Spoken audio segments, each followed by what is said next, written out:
And now we're going to taste first the low quality Gyokuro. So here you can see like a little bit the brownish color of this Gyokuro. And then in a second step, we're gonna go for the real green, beautiful green Gyokuro, which you can see here. So let's have a taste. So first a little bit more the yellow colored Gyokuro, which we are going to taste. Let's have a look.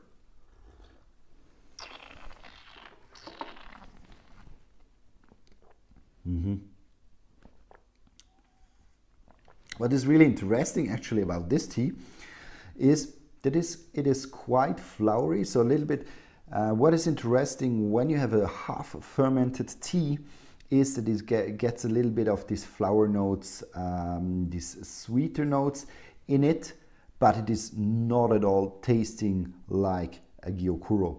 It is also a little bit dry, so there are a lot of tannins in this tea. There's also a lightness in the taste, which is just not known from a Gyokuro. If you want these notes, really go for an oolong tea where you have a lot of this out and you save a lot of money, because this tea was quite expensive because it is sold as a Gyokuro, but you really should go then, if you want a little bit these flower notes, go into the segment of the oolong teas. There you have much more spectrum also to it. So it's a light flowerish tea. There's not a lot of bitterness to it, which is quite nice, but as a Gyokuro it was clearly overpriced for what it was giving to me. Now let's go for the greener one. So here we really got the Gyokuro nicely greenish jade green colors. Let's try this one here.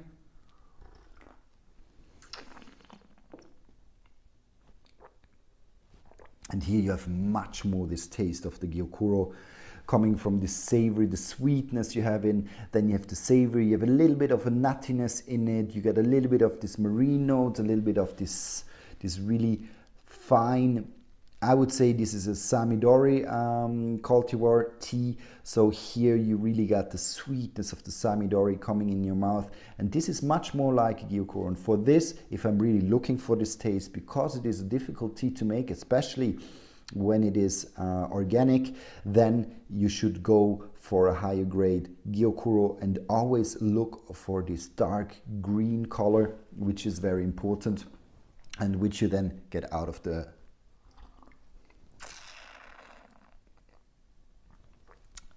taste. And here I have to sip again on the other one as well.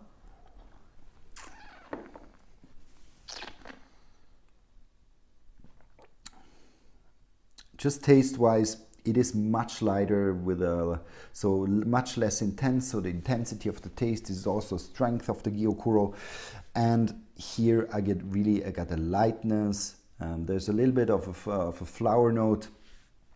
But for the price it is costing, I think you can find really good oolongs which give you much more taste enjoyment in this flower segment. So if you go for a Gyokuro, really try to get this beautiful green color, which you can see here. I can take out as well, just for you to see how beautiful green they have to be.